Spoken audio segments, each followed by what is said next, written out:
Kami tahu Engkau hadir di tengah-tengah kami. Bicara pada kami semua ya Tuhan pada malam hari ini. Kami datang dengan segala kerendahan hati. Kami datang dengan rasa lapar dan haus. Kami datang dengan hati yang terbuka. Kami mohon firman-Mu menerobosi akan kehidupan kami. Terima kasih Tuhan, terima kasih. Hamba-Mu tidak dapat berbuat apa-apa kalau Tuhan yang tidak berbicara pada malam hari ini. Terima kasih Tuhan. Hanya di dalam nama Tuhan Yesus, semua umat Tuhan yang siap sama-sama katakan amin. Silakan duduk. Shalom. Luar biasa sekali buat Bapak Ibu yang stay dari siang. Wah, luar biasa. Oke. Ini KKR yang akan isi saya dan Pastor Rubin. Saya hanya akan bicara sebentar aja, 15-20 menit, lalu Pastor Rubin yang akan bicara lebih panjang buat saudara. Oke. Saya mau bagikan hal yang sangat simpel. Tentunya kebenaran ini menabrak hati saya, hidup saya terlebih dahulu. Ya. Dan saya sebenarnya hanya ingin meneruskan apa yang tadi Pastor Rubin sampaikan di sesi terakhir yang keempat tentang hati hamba. Dan ini betul-betul kebenaran ini menabrak akan hidup saya terlebih dahulu. Karena begini, background saya ini bukan orang yang gampang, saya orang yang sombong, saya orang yang keras.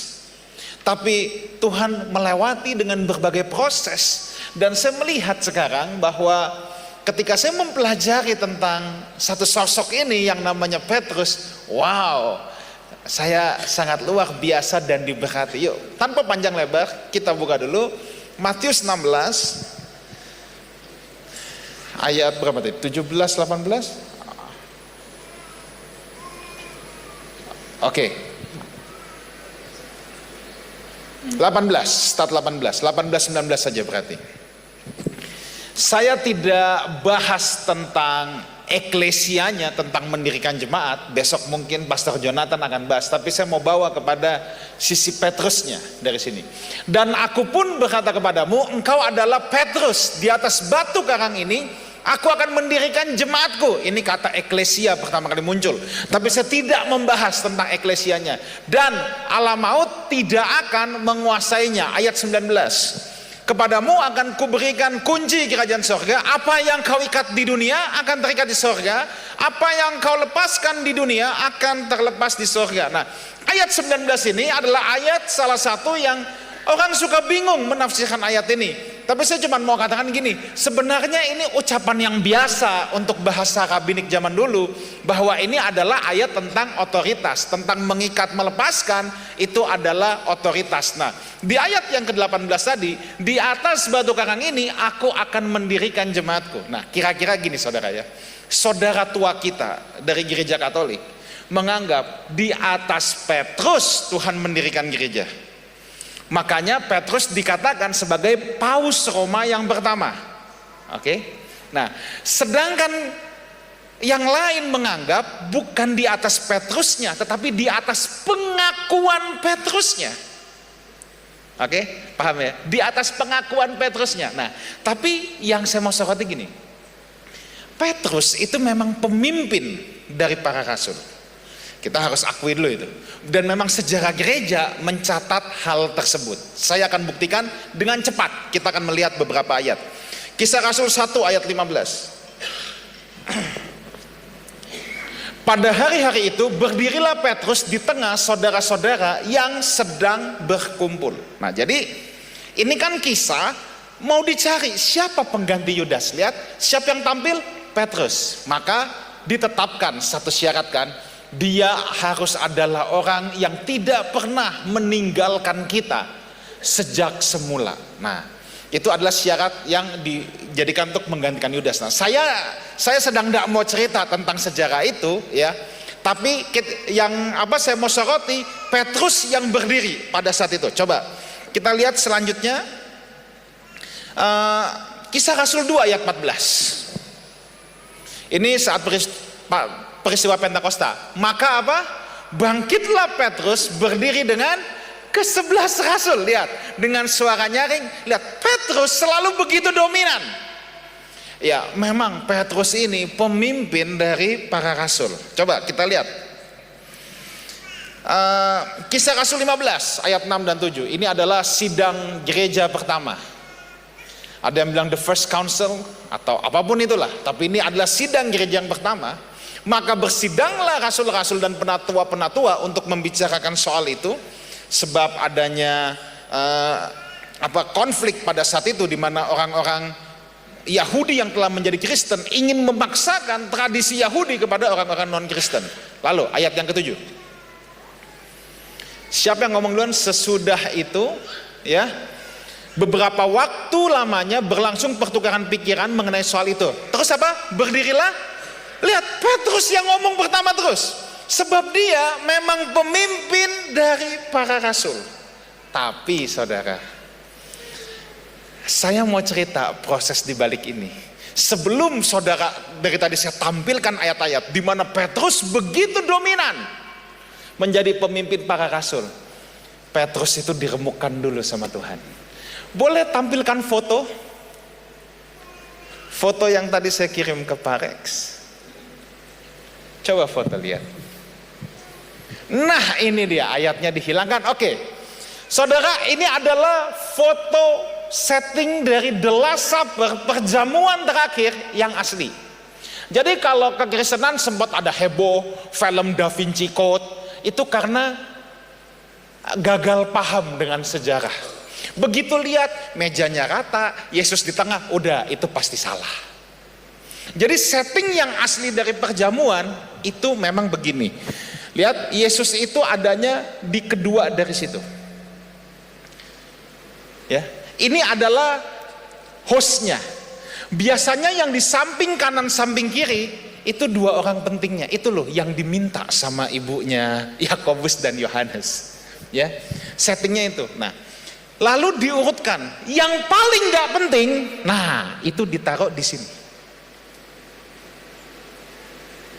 Jadi lihat ya, Yesus memang memilih Petrus jadi pemimpin para rasul. Tapi Yesus hancurkan dulu egonya. Yesus hancurkan dulu kesombongannya. Yesus do it in purpose, ditaruh Petrus di tempat yang paling tidak terhormat. Itu tempat yang paling tidak terhormat. Harusnya yang membasuh yang duduk situ. Petrus ditaruh di tempat yang paling tidak terhormat. Kemudian Yesus yang pemimpinnya, yang hostnya, dia yang mulai membasuh. Coba bayangkan itu. Bayangkan gimana Yesus menghancurkan paradigma ego yang Petrus miliki. Saya ingat dalam pelayanan saya, kalau saya flashback ke belakang, ada begitu banyak peristiwa yang Tuhan hancurkan. Kesombongan saya, keras kepalanya saya, sampai detik ini saudara. Saya ingat pertama kali saya pimpin KKR itu di Kota Tegal. Saya ditemenin sama Bapak Pendeta David Aryono. Saya mimpin KKR di Kota Pekalongan, dianterin sama Pak David dari Kota Tegal. Saat itu usia saya itu tahun 2001, berarti saya usia 18 tahun. Lalu begitu turun mobil sama Pak David, pendeta hostnya sudah agak berumur, tanya mana yang bicara. Lalu Pak David mengunjuk ke saya, dia kaget. Karena dilihat ini anak ingusan yang ngomong. Saya tuh tidak bisa lupa ini. Dan saya betul-betul dicuekin sepanjang acara itu. Bahkan ketika ambil minum pun yang dikasih Pak David, saya nggak dikasih minum. Ini serius loh, serius. Tapi kalau saya flashback ke belakang, itu cara Tuhan lagi buat hancurin semua ego saya. Tahun 2005 di Sydney. Usia 22 tahun kita start planting the church. Nah, ini ada hubungannya dengan Kajo, tapi Kajo pasti lupa. Saya pernah dipermalukan di kumpulan pendeta Indonesia sekota di Sydney. Ada satu pendeta. Dia bilang gini, ngapain anak muda ngerintis gereja lagi? Pemberontak ya? Kamu mau saya utus ke Paris? Kalau mau bulan depan jalan. Digituin gitu. Saya cerita ke Kajo, saat itu Kajo marah. Kajo bilang sombong banget dia. Dia tuh cuma tukang bawa tas saya dulu. Kalau saya khotbah di gerejanya, nggak, saya tidak boleh sebut namanya. Mungkin Kajo juga lupa. Tapi ada begitu banyak peristiwa dalam hidup ini sampai hari ini, di mana saya sadari Tuhan memproses saya untuk menghancurkan ego saya, kesombongan saya. Sebab dulu saya orang yang sulit untuk mendengar orang lain ngomong. I'm serious.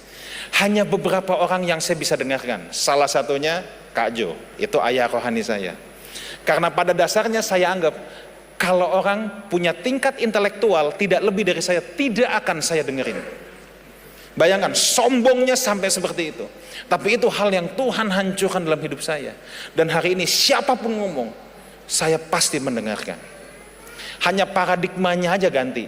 Dari si A saya bisa dapat 90%, dari si B mungkin cuma 5%. Tapi biar 5% kan juga dapat tetap. Bukan berarti kita reject total, tidak. Saya belajar dari kisah ini. Ternyata saudara, kita lihat Petrus sebelum dirilis tadi, ya. Yohanes 21 ayat 18. Ini menjelang kenaikan menjelang kenaikan ke sorga, Yesus bilang gini, aku berkata kepadamu, sesungguhnya ketika engkau muda, engkau mengikat pinggangmu sendiri, engkau berjalan kemana saja kau kehendaki. Ini Petrus kan ini.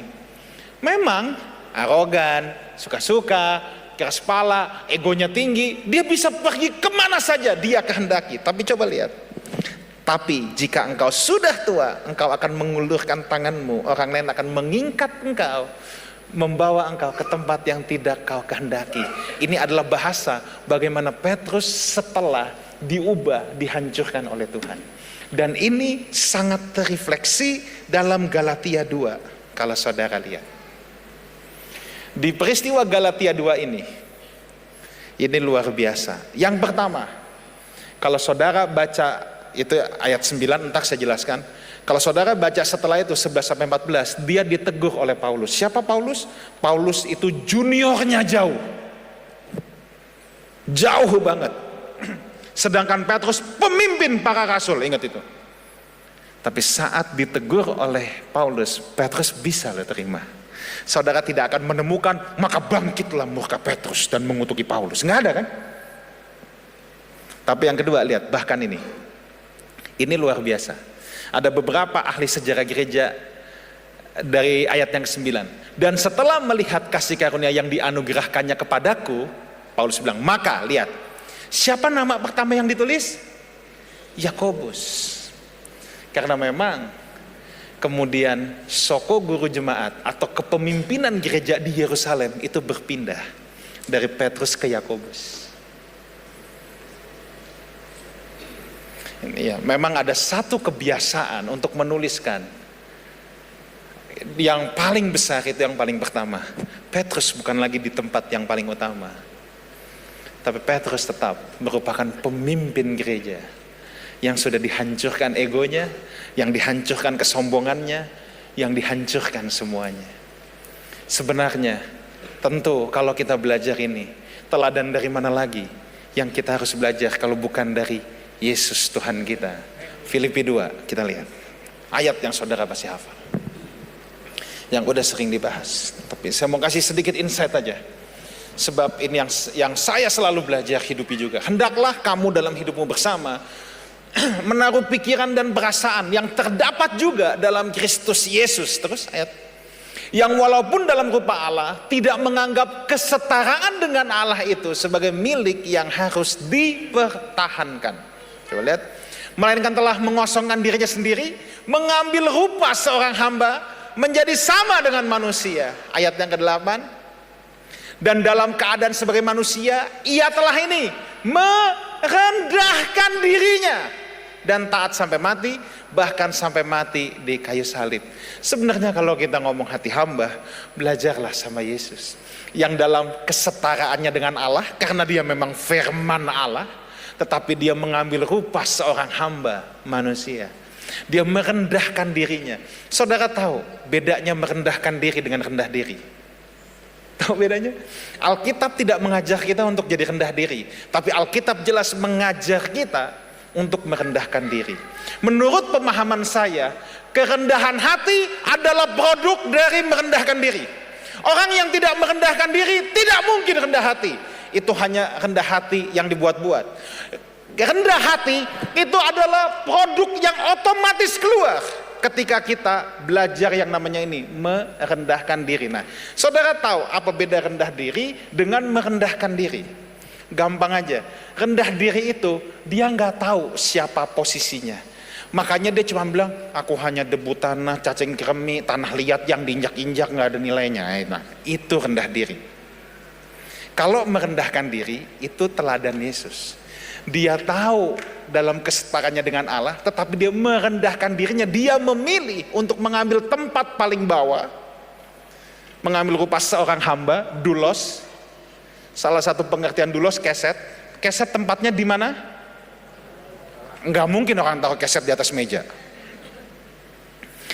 Dia tahu posisinya, dia ambil tempat yang paling bawah.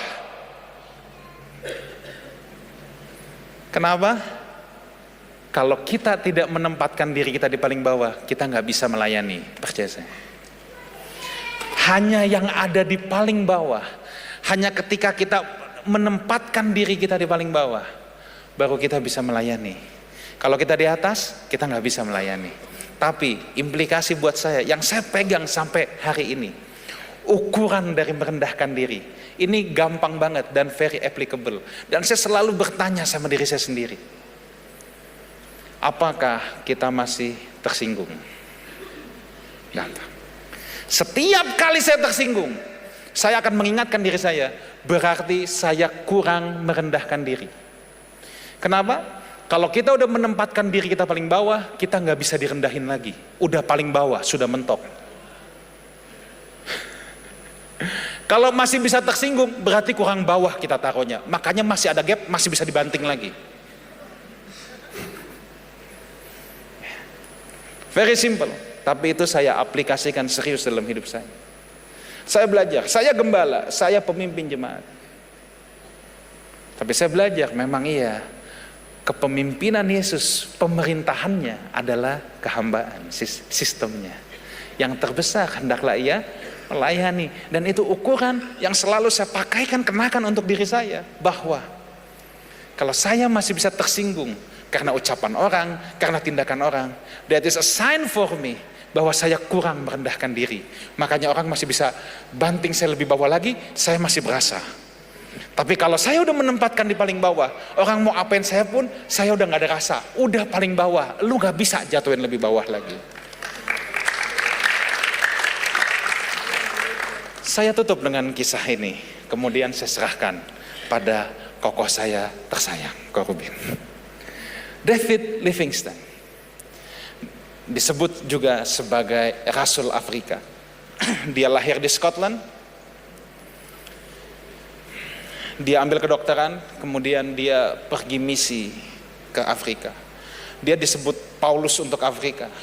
Dia mengelilingi benua Afrika, balik ke London, keliling lagi. Sama gitu kayak Paulus, perjalanan misi, balik ke Antioquia, perjalanan misi lagi. Dia kerjakan itu. Dalam hidupnya udah gak tahu kena malaria berapa kali. Istrinya meninggal karena penyakit malaria. Dia pun terakhir meninggalnya komplikasi. Mayatnya ketika ditemukan, dia lagi berlutut berdoa di samping ranjang di Afrika. Tapi satu kali dia pernah diwawancara oleh seorang wartawan ketika dia di Inggris. Ditanya, apa rahasiamu untuk bisa berkorban sampai seperti ini? Jawaban David Livingstone itu jawaban yang paling mengejutkan. Tapi memang spirit kehambaan itu beda. Dia jawab gini, what? That is not a sacrifice. This is a privilege, katanya. David Livingstone bilang, ketika wartawan tanya, apa rahasia pengorbanan? Dia bilang, enggak. Ini bukan pengorbanan. Ini hak istimewa saya untuk saya bisa melayani Sang Raja. The way you see your ministry, bagaimana kita melihat pelayanan kita, akan sangat menentukan bagaimana kita melayani umat Tuhan.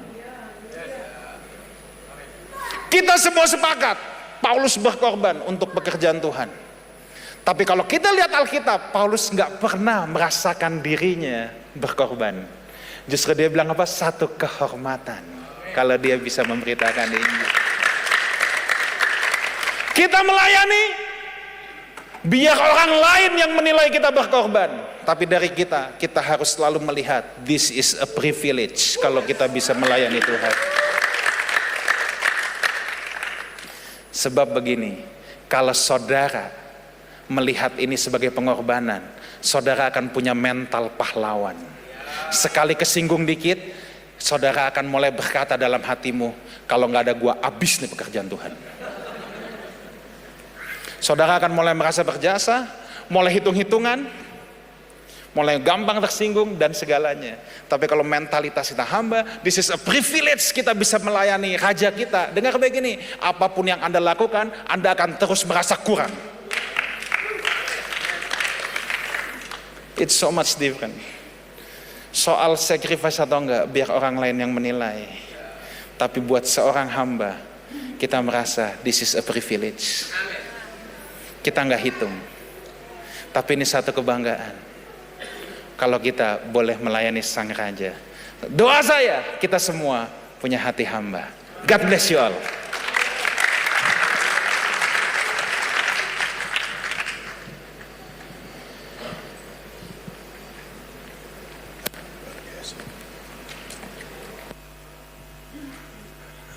Jarang kayaknya KKR pembicara 2. Karena jujur kita juga bingung mau ngomong apa dari awal. Jadi tadi weekend akhirnya membawa kita kepada sebuah pandangan bahwa memang betul pelayanan itu adalah a privilege. Nah, saya harus akui Bapak Ibu semua, tahun 84 Tuhan lawat saya. Maksudnya saya mengalami turning point perjumpaan dengan Tuhan. Perjumpaan dengan Tuhan itu tahun 84. Jadi sebenarnya secara usia rohani ya belum terlalu lama juga, tapi ya lumayan. Yesus diurapi untuk apa? Kisah Rasul 10 ayat 38. Berjalan berbuat baik. Kebaikan itu karakter Tuhan. Dan baiknya memang betul. Ini khotbahnya Pastor Jonathan puluhan tahun yang lalu. Bukan lagi standar aku, tapi standar Tuhan. Sorry ya, saudara, kalau baik, orang lain baik biasa. Tapi orang lain gak baik, saudara tetap baik. Nah, itu standar kerajaan.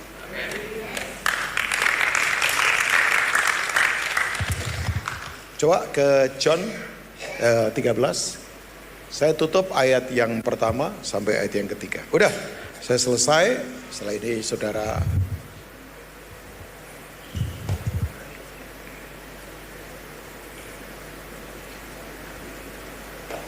Yesus ini model kepemimpinan yang luar biasa.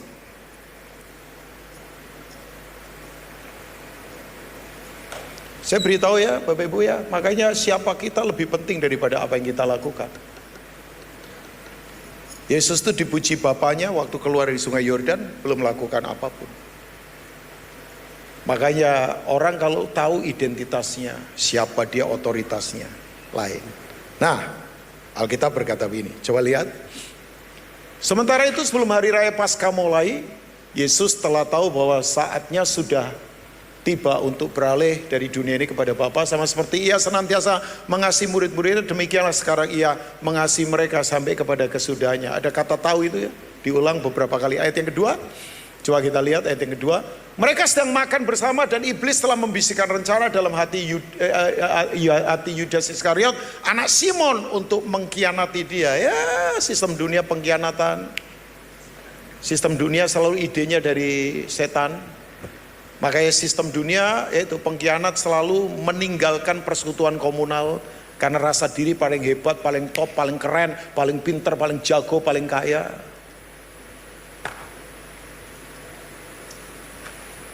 Ya, ini sebetulnya kan ide ini adalah ide tabrakan model kepemimpinan. Yohanes ini menarasikan kepemimpinan begitu luar biasa, ya kan? Dalam hati Yudas Iskariot. Ya, kadang memang betul kan Bapak Ibu ya. Hal-hal yang membuat kita jadi, ya istilahnya kesurupan itu dari hal-hal yang, karena itu dibisikin keinginannya, dibisikin terus diberi makan, akibatnya begini. Ya. Tapi ayat yang ketiga, Yesus apa Bapak Ibu? Tahu bahwa Bapaknya telah menyerahkan segala sesuatu kepadanya, dan bahwa ia datang dari Allah dan kembali kepada. Saudara, setelah itu apa? Ini kalau saya tarik ya, alat kepemimpinannya kerajaan Allah ada 3 saja. Handuk, ember, air. Tidak ada pistol. Saya ulangi, alat kepemimpinannya kerajaan Allah, handuk, ember, air. Kenapa? Membasuh perjalanan orang-orang supaya perjalanannya kuat. Kan ini dibasuh kaki Bapak Ibu. Karena itu bicara tentang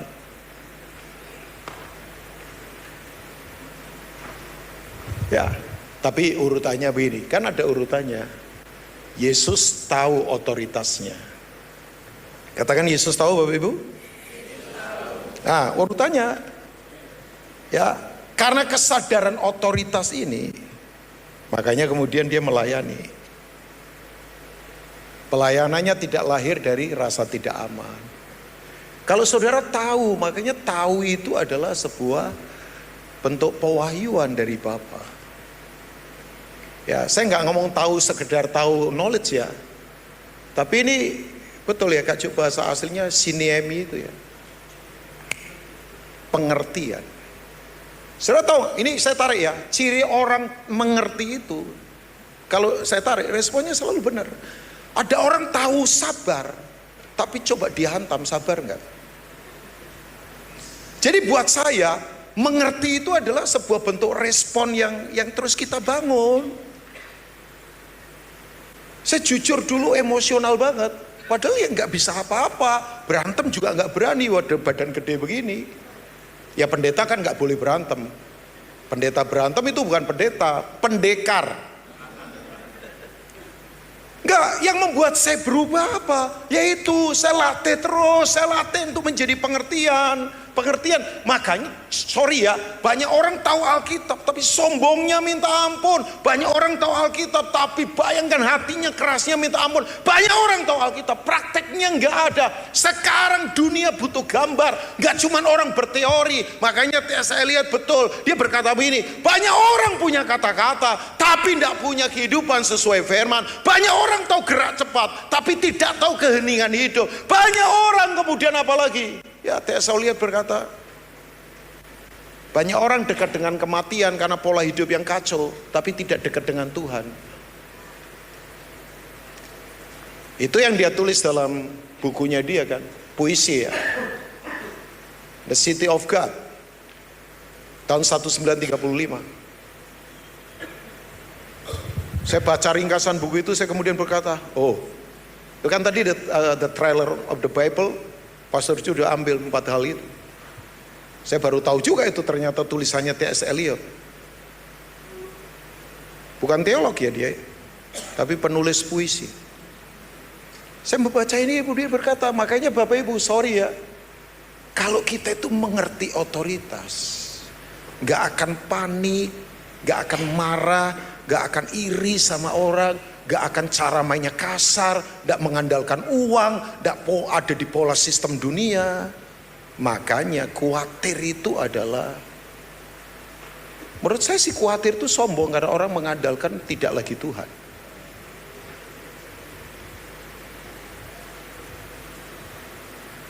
Makanya maaf ya, semua pemimpin yang tidak aman, udahlah,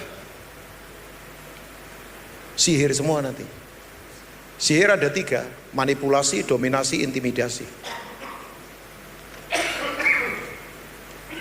Karena itu tidak tahu otoritas.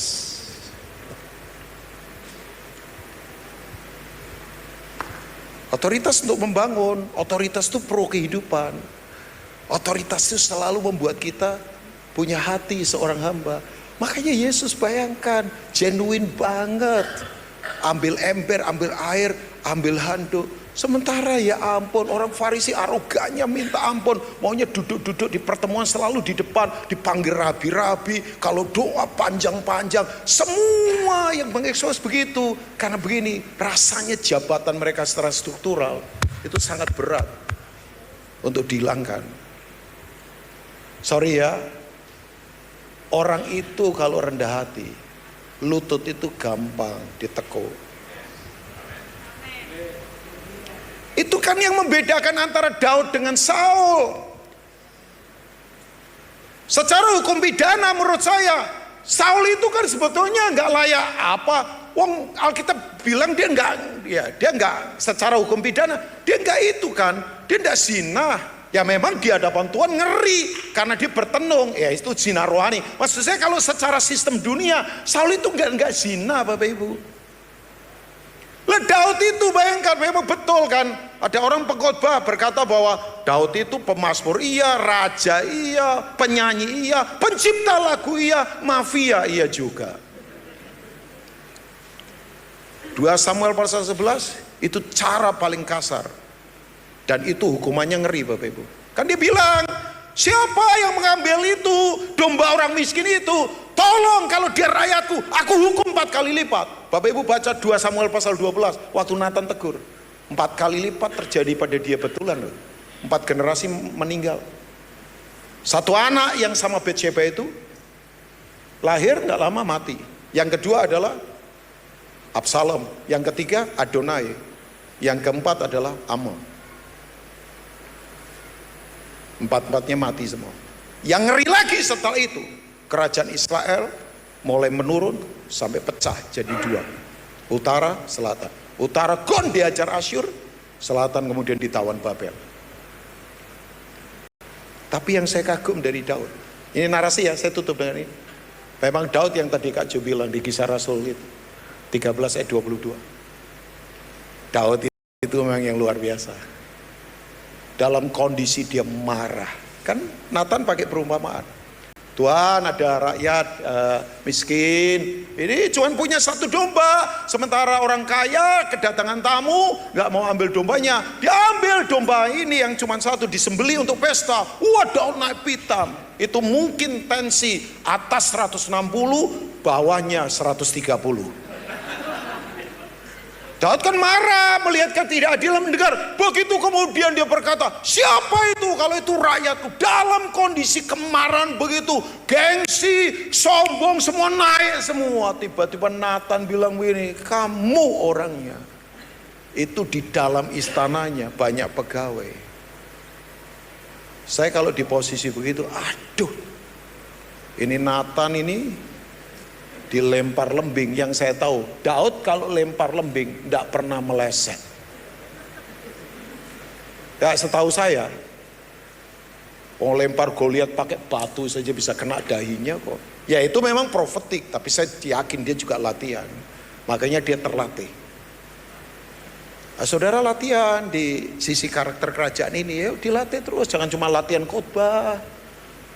Latih karakter, latih kerendahan hati, latih gak cinta uang, latih kemudian apa gak iri, latih. Jangan merasa bahwa sudah bergelar S2, S3, ya doktor, kabilator, radiator.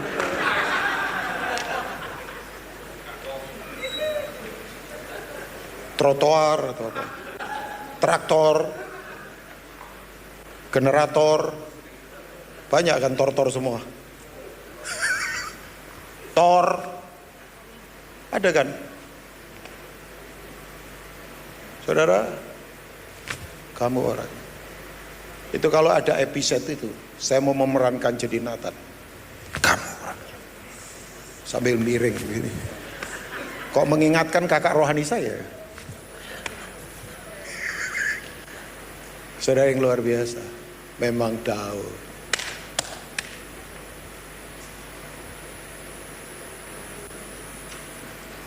Saya yakin di titik itulah. Saya yakin. Bukan di gelarnya, bukan di yang lain. Di titik itulah. Tuhan lihat orang ini. Saya yakin raja yang memang punya kehambaan. Mau kita ini belum jadi raja aja, aduh kayak apa? Maksudnya jabatan ya. Jabatan, kita semua raja, tapi kan. Ya. Ya sudah, selesai. Atas nama bangsa Indonesia saya mengucapkan terima kasih. Semoga amal ibadah diterima di sisi Yang Maha Kuasa.